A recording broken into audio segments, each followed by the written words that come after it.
एक वंश। हाँ, सबसे पहले तो ये देखना है कि ये थे कहां, यानी राजस्थान में किस क्षेत्र के अंदर थे। देखो यहां पड़ता है एक जगह जिसका नाम है सांबर। शाबाश। सांबर या स्पादलक्स या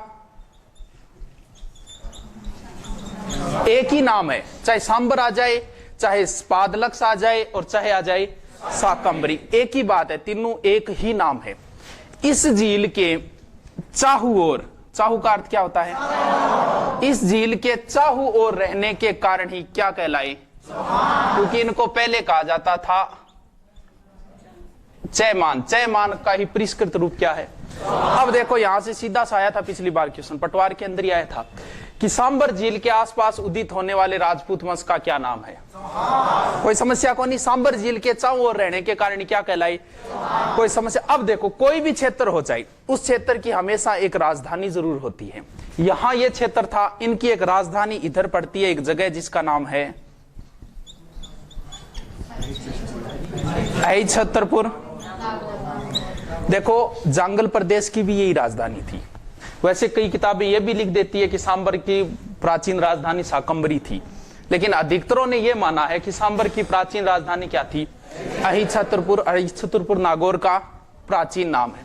देखो जो भी राजपूत वंश हुए ना, चाहे कोई हो, उनका अपना एक कुल देवी या एक कुल देवता निश्चित होता है। ये जो चौहान है, इसी झील के किनारे यहां पे एक मंदिर है।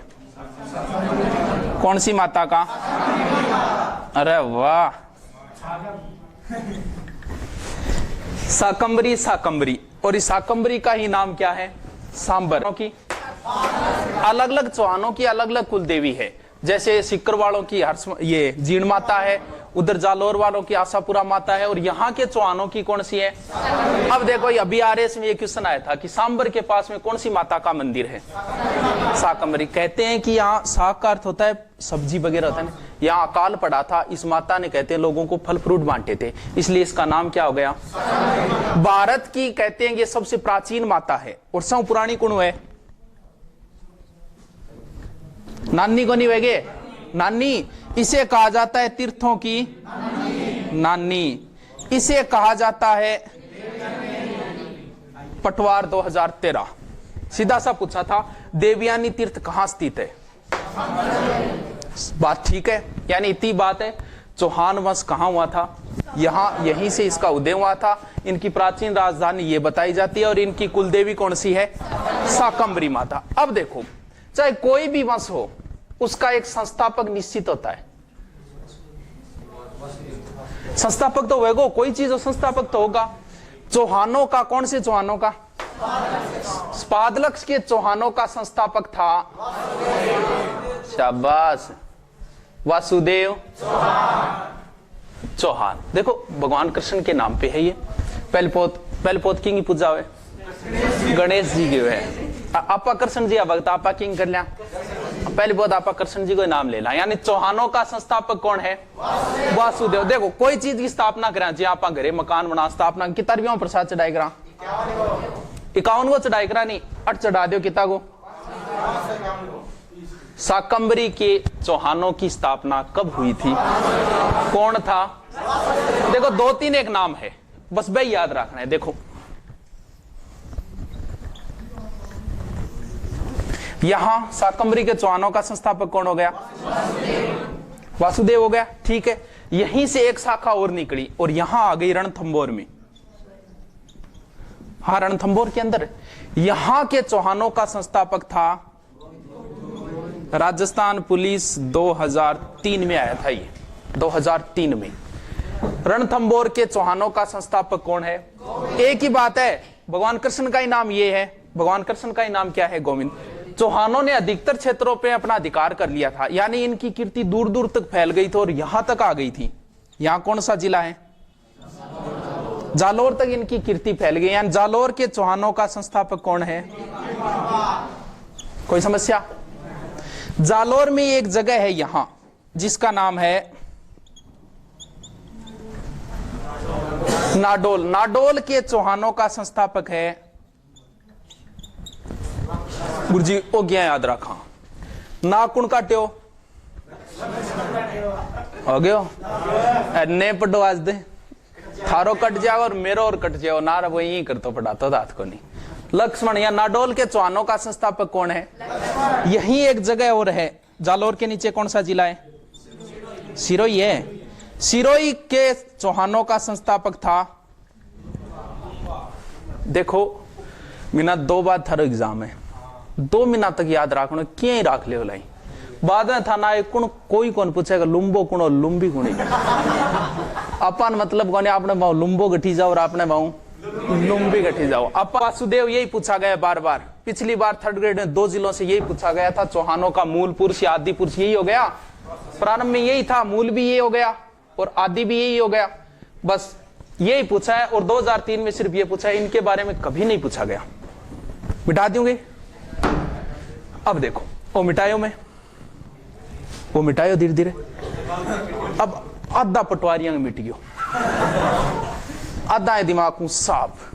शाकंभरी के चौहानों का संस्थापक, अरे वाह। और रणथंभौर के चौहानों का संस्थापक, ठीक है। जालोर के चौहानों का, और नाडोल का, सिरोही को चुम्बा नहीं लुम्बा,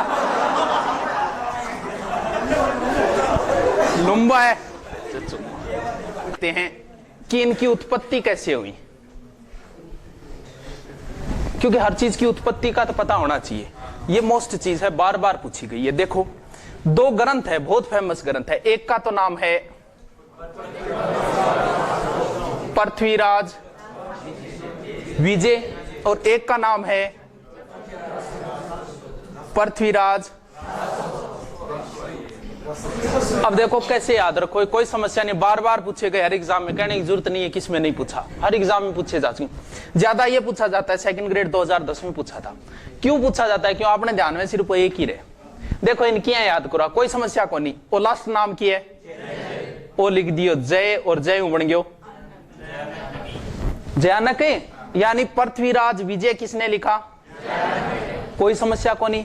ओ की है एक, ओ रासो ही है। देखो क्या है रासो, बताऊंगा।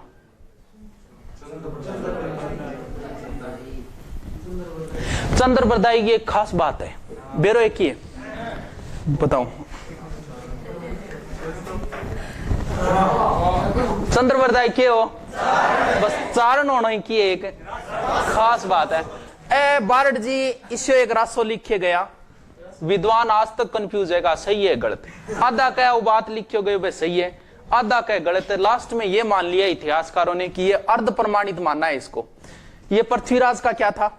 दरबारी कवि था चंद्रबरदाई, पृथ्वी भट्ट कहा जाता है। इस ग्रंथ को इसका एक पुत्र था जिसका नाम था जलहण। पुस्तक दे जलहण चले नृप काज, यानी इस पुस्तक को अधूरा छोड़ के, नृप बोलते हैं राजा, यानी पृथ्वीराज के साथ उधर चले गए थे गजनी। पुस्तक दे जलहण चले नृप काज, ये जलहण ने इस रासो को पूरा किया था। अब देखो है बारड जी के लिख रहे हैं पृथ्वीराज रासो में, जो सिद्धांत सुपरहिट फ्लॉप सिद्धांत रहा है, ये सुपरहिट फ्लॉप फिल्मा कौन रह गई? बी साहब, वो सिद्धांत सर्वाधिक चर्चित रहा है, बार बार पूछा गया। इन्होंने कहा पृथ्वीराज रासो में एक सिद्धांत दिया जिसका नाम था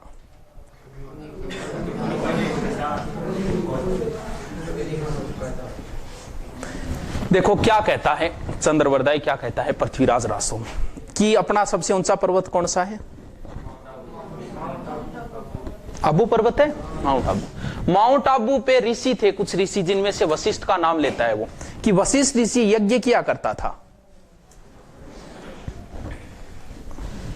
अब क्या हुआ, यज्ञ के अंदर राक्षस लोग आते और इसके यज्ञ को अपवित्र कर देते थे मांस बदीरे डाल के।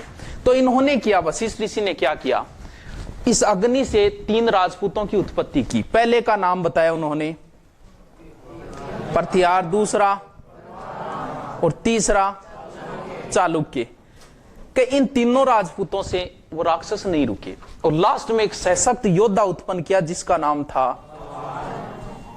किसका दरबारी था ये? चौहानों का था, यानी ज्यादा ये चौहानों की प्रशंसा कर रहा है यहाँ। ये क्रम ध्यान रखना, प्रत्यार परमार 4 चाचो होगे, प्रत्यार परमार चालुक्य चौहान, ये क्रम थोड़ा सा ध्यान रखना, पूछा जा चुका है। इसने क्या कहा कि लास्ट में ये चौहान आया और सभी राक्षसों को मारा। ठीक है जी, बात अट तक ठीक है, मान ली बात। अब के एक और चारण नोएडा इतिहास में ले बेचा सूर्यमल,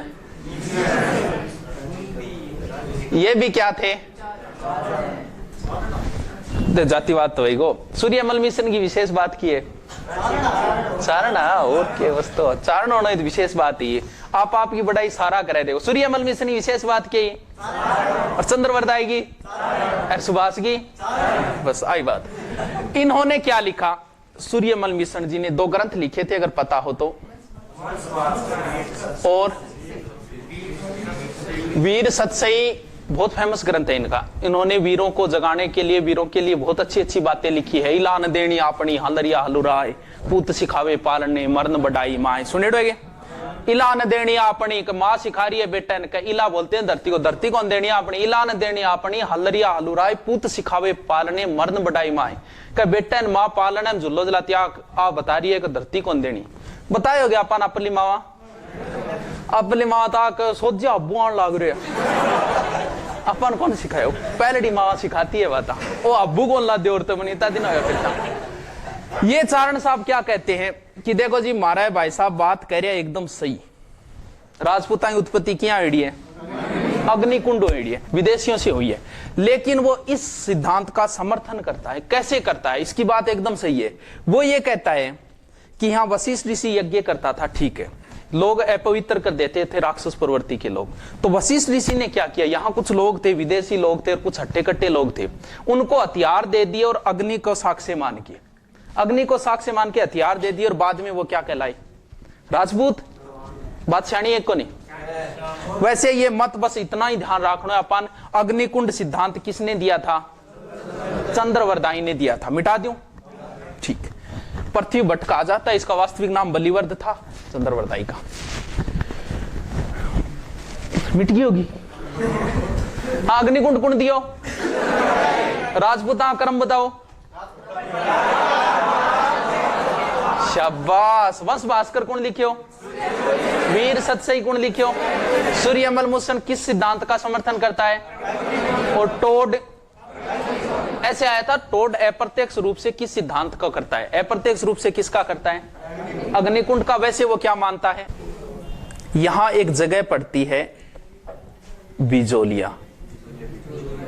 बिजोलिया कहां पड़ता है, भीलवाड़ा।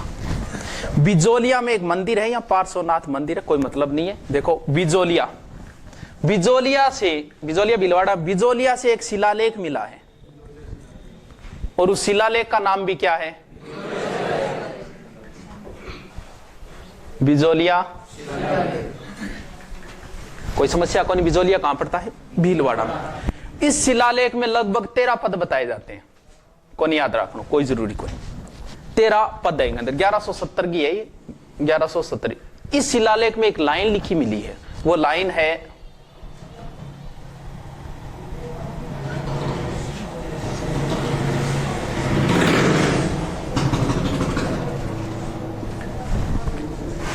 विप्र श्री वत्स गोत्रे भूत। और कितनी दूरी है, विप्र श्री वत्स गोत्रे, बोलियो। आहा, विप्र श्री वत्स गोत्रे भूत। आहा, विप्र श्री वत्स गोत्रे भूत स्वाहा फेरा पूरा। बिजोलिया शिलालेख में यह कहा गया कि चौहानों की उत्पत्ति विप्र वत्स गोत्रे, यानी वत्स गोत्रीय किससे हुई है, ये भी पूछा जा चुका है। बिजोलिया शिलालेख के अनुसार चौहानों की उत्पत्ति कैसे हुई है। गुरुजी याद कौन रहे, किया रखा, कोई समस्या को नहीं। बिजोलिया बैर बैई की है, यानी बिजोलिया शिलालेख के अनुसार राजपूतों की उत्पत्ति यानी चौहानों की उत्पत्ति कैसे हुई है, ब्राह्मणों से हुई है। यहीं पे नाम मिलते हैं 2-3 नाम, जैसे शाकंभरी जो नाम है ना, वो इसी शिलालेख में मिला है। शाकंभरी किसको बोलते हैं, माल, माल को बेरो क्या कहे, माल की इज्जत करनी चाहिए, श्री लगाना चाहिए, श्री इज्जत है। श्री माल किन बोले, ये यही मिलता है, बिनमाल का नाम श्रीमाल इसी शिलालेख में मिलता है। जबालीपुर किसे बोलते हैं, यानी जालौर का जाबालीपुर नाम भी किस शिलालेख में मिलता है? बस बिजोलिया शिलालेख की दो बातें, एक तो भीलवाड़ा में, एक ये पूछा गया बिजोलिया शिलालेख किस वंश से संबंधित है? चौहान वंश से संबंधित है। बिजोलिया शिलालेख में चौहानों की उत्पत्ति कैसे मानी है? ब्राह्मणों से मानी। अब देखो चौहानों की इतनी बातें हो गई कंप्लीट। इसके बाद शासक पढ़ने एक एक, कल पढ़ेंगे। दो बात ऐसी बता देता हूं। इसके बाद धीरे धीरे कई शासक हुए, जिनमें से एक का नाम आता है, थोड़ा सा याद रखना है। गुवक नाम का एक शासक आया था, कहते हैं कि इसने हर्ष मंदिर बनवाया था सिकरवाड़ा। इसकी इतनी बात है। इसके बाद एक शासक आया था चंदनराज, इसको नहीं याद रखना। इसकी एक पत्नी थी जिसका नाम था आत्मप्रभा या रुद्राणी। कहते हैं कि ये शिव भक्त थी आत्मप्रभा, चंदनराज की ये पत्नी। ये पुष्कर के अंदर भगवान शिव के मंदिर के सामने रोज 1000 दीपक जलाया करती थी। कभी पूछा नहीं है, बस थोड़ा सा ध्यान रख लेना। ये दो। उसके बाद सीधा आता है अजयराज, और अजयराज के बाद वाले कब पढ़ेंगे? कल। अब देखो एक बार रिपीट मार दूंगे।